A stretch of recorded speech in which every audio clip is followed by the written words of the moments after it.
Professeur Tariq Ramadan, merci beaucoup d'être avec nous sur France 24. On est là à Qatar au sommet de Doha sur le Wish Foundation, partie du Qatar Foundation. Vous travaillez beaucoup avec le Qatar Foundation.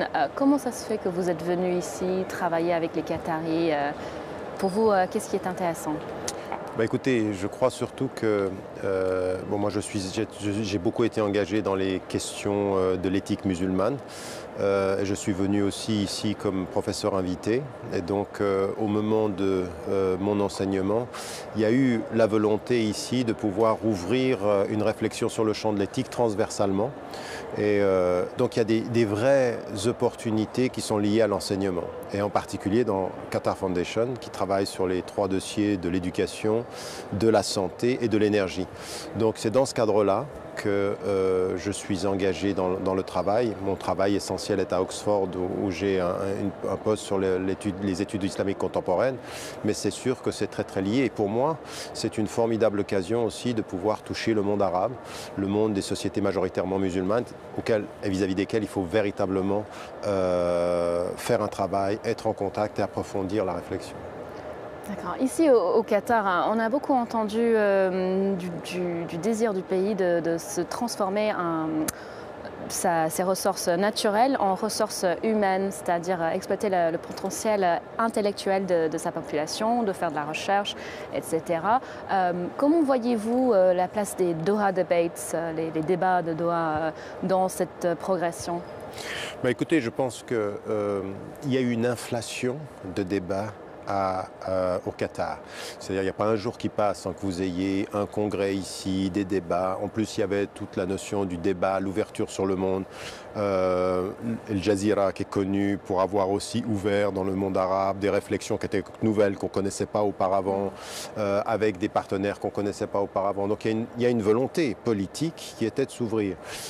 Et donc là, c'est des choses qu'il faut saluer sans en même temps oublier qu'il y a un certain nombre de choses dont il faut faire la critique et vis-à-vis desquelles il faut aller très très loin. C'est-à-dire que quand vous parlez de l'ouverture sur les populations, c'est vrai, mais en même temps, beaucoup de la population qatari est très très loin de tout ce qu'on est en train de voir ici, les sommets, tout ceci, ils n'y participent pas. Donc il y a une fraction de la population qui n'y participe pas. Il y a une fraction de la population qui est très traditionnaliste, c'est-à-dire que même avec mon discours de réformer la pensée musulmane, d'engager une réflexion sur ils sont complètement à 100 000 lieues de ça, sans compter en plus que la majorité de la population du Qatar n'est pas qatari. Et que par rapport à ça, on a de véritables problèmes. Et moi, ça a été une condition sine qua non depuis le départ.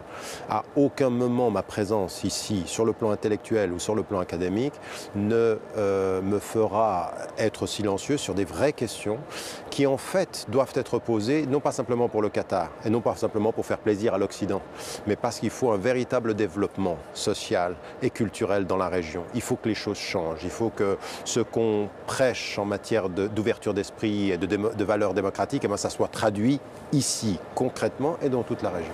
Et voyez-vous vraiment cette critique dont vous parlez, justement, une critique majoritairement occidentale du Qatar? Est-ce que vous trouvez ça juste ou est-ce que c'est peut-être motivé par d'autres idées Alors écoutez, il faut qu'on soit extrêmement clair. Nous sommes en face de contradictions majeures en Occident. Parce que ceux en général avec lesquels on a des relations économiques et qui nous apportent de l'argent, on a plutôt tendance à modérer notre propos sur le plan de la critique. Et c'est vrai pour tous les pays du Golfe. C'est-à-dire que ce n'est pas le seul pays, je veux dire, on le sait avec l'Arabie Saoudite, on le sait avec d'autres. Donc on a ici une chasse gardée d'intérêts géostratégiques et économiques, on fait attention. Et en même temps, on a d'autres forces en Occident, c'est vrai en France, mais c'est vrai en Angleterre, c'est vrai aux États-Unis, qui est une autre force qui véritablement porte des valeurs. Et ils portent des vraies critiques. Et ils disent, non mais attendez, ce sont nos partenaires certes, mais ça ne doit pas nous empêcher de poser la question de la démocratisation, de l'éducation et puis par exemple de ce qu'on appelle les migrant workers today, c'est-à-dire ces gens qui viennent et qui travaillent dans des conditions qui sont absolument inacceptables. Donc il y a une chasse gardée et un silence qui n'est pas très honnête et qui est un peu hypocrite. Puis il y a parfois des dénonciations qui sont stratégiques, ça permet de mettre la pression sur le pays, c'est-à-dire on en joue, on joue de cette pression-là. Et puis Moi, ce qui m'intéresse, c'est de sortir de ça, être tout à fait conscient qu'il y a des intérêts en jeu et qu'il y a du jeu stratégique, mais ne pas me cacher derrière le fait que certains en jouent ou qu'on tire profit pour ne pas aborder les questions. C'est-à-dire, les questions, c'est qu'il y a aujourd'hui des questions sur la société civile, il y a des questions sur ce que j'ai dit, l'immigration. Encore une fois, je veux dire, le Qatar n'est pas le seul pays. Je veux dire, la migration est un vrai problème en Europe et quand on a Lampedusa, on ne va pas donner des enseignements aux autres comme s'il n'y avait rien à se reprocher. On a tous à faire notre autocritique. Mais des vraies questions, il faut qu'on les pose. Au-delà de ces jeux politiques, on les connaît, on sait que ça existe, on sait qu'il y a des jeux et c'est ça qui m'intéresse, c'est-à-dire avoir une position de principe et puis les alliances aussi régionales, c'est-à-dire qui on soutient ou pourquoi on soutient tel. Je veux dire, la question de la Syrie est essentielle aujourd'hui, la question de la fracture chiite-sunnite est essentielle dans la région, le rapport avec l'Iran, le rapport avec le Liban, le rapport avec Bahreïn qui est à côté, la couverture médiatique des uns et pas des autres. Pas de naïveté, un rapport de principe, mais ce n'est pas parce que certains en jouent qu'il n'y a pas des réalités dans les critiques que l'on doit porter. Je veux dire, moi j'ai pris position publiquement par rapport à un poète qui fait un poème et qui se retrouve en prison à vie, puis ensuite on lui met 15 ans, mais 15 ans pour un poème c'est quand même beaucoup. Mais ce que je dirais là, je le dirais aussi pour dans mon pays d'origine, l'Égypte, il ne faut pas se taire non plus après le coup d'État, comme il ne faut pas se taire non plus avec tous ces pays qui aujourd'hui, malheureusement, ne sont pas toujours avec la liberté d'expression. Mais vous avez quand même utilisé ce mot démocratie et démocratisation de la société. Comment voyez-vous la démocratie ici au Qatar dans l'avenir aussi? Alors c'est là aussi où je ne suis pas d'accord avec les propos que l'on a parfois qui sont totalement binaires, c'est ou blanc ou noir. C'est pas vrai.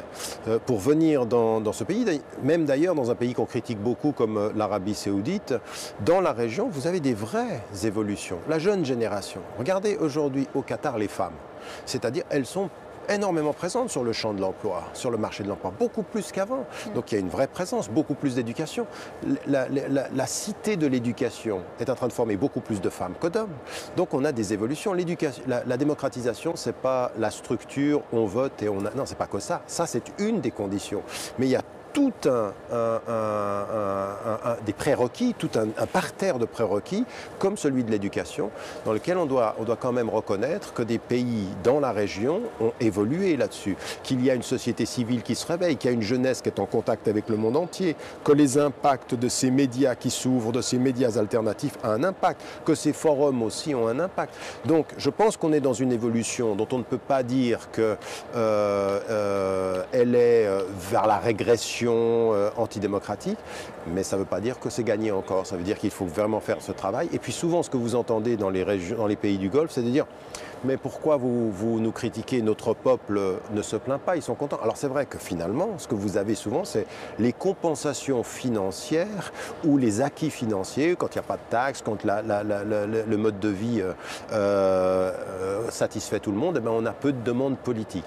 Mais ça ne suffit pas quand même. C'est-à-dire qu'il y a une société civile qui s'exprime peu, et puis il y a des gens qui n'ont pas véritablement de droits, comme on l'a dit avec les migrants, qui sont dans des statuts très très fragiles. Donc il faut reconnaître qu'il y a des avancées, faire la critique de ces obstacles et puis continuer. Mais je ne pense pas qu'on sera constructif dans notre critique en Occident quand on mettra tout le monde dans le même paquet sans observer les évolutions. Je pense que là aussi, il faut pondérer les choses. Encore une fois, ça ne veut pas dire qu'il faille se taire, au contraire, il faut être vraiment critique sur ce qui ne va pas. Et revenons à un sujet de la conférence où on est ici à Doha. On avait parlé des soins en phase de vie finale, c'est-à-dire mourir dignement, avec aussi, on avait évoqué cette phrase « droit humain ».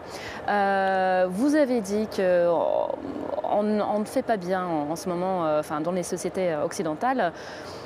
Il y a beaucoup de choses à refaire, à repenser. Qu'est-ce qui manque? Qu'est-ce qu'on ne fait pas? Écoutez, on ne fait pas bien transversalement. Au nord, au sud, à l'est comme à l'ouest, il y a des choses qui ne vont pas. Par contre, il y a de véritables projets qui sont vraiment à étudier. La Colombie, le Costa Rica, le Nigeria, l'Inde, on a vu des choses extraordinaires. Et qu'est-ce qu'ils font? C'est-à-dire qu'ils parlent de la fin de vie, des soins palliatifs de façon complètement différente. Souvent, les médecins, ils sont formés à guérir. mais ils ne sont pas forcément formés à faire face à la mort et accompagner.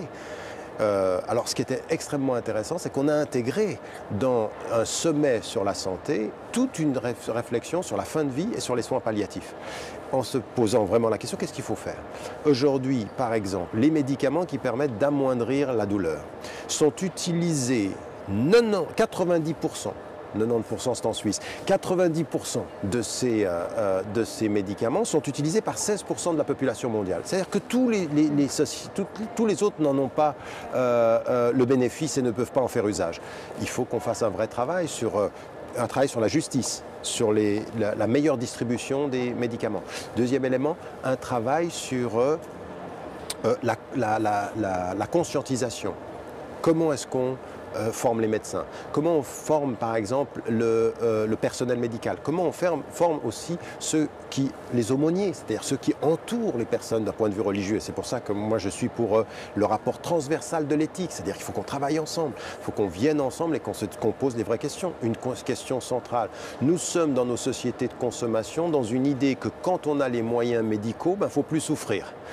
Eh ben, je veux plus souffrir, on le sait. Le meilleur exemple, c'est le dentiste. Le dentiste, ça peut être tout ce qu'on veut, mais il ne faut pas qu'on souffre. Mais la vie, c'est pas ça. La vie, c'est pas le dentiste. La vie, c'est aussi faire face à ses souffrances. Le philosophe Nietzsche disait « Dites-moi ce que vous faites de votre souffrance, je vous dirai qui vous êtes ». Et c'est vrai universellement. C'est-à-dire comment est-ce qu'on gère la question de la souffrance d'un point de vue médical, comment est-ce qu'on amoindrit les peines de certains, et comment aussi nous, il faut qu'on sache, dans les sociétés les plus riches, que jamais nous ne tuerons définitivement la souffrance. Il faut vivre avec, il faut savoir y faire face. Ça, c'est toute une notion de la santé qui est tellement importante parce que c'est une philosophie de vie, parce que c'est une philosophie de mort. Et donc là, on doit travailler ensemble. Et c'est ça qui était intéressant. C'est-à-dire que vous avez ici, dans ce forum, des gens qui venaient du monde entier. C'est-à-dire, ils venaient vraiment du monde entier. Et tout à coup, on se rend compte que là-dessus, nous sommes d'accord. Après, il y a d'autres questions qui sont controversées, c'est-à-dire le suicide assisté et d'autres choses. Mais je ne crois pas qu'il faille commencer par ça. Il faut commencer par ce sur quoi nous sommes d'accord. Professeur Tariq Ramadan, merci beaucoup pour votre temps. Merci beaucoup, merci de votre invitation.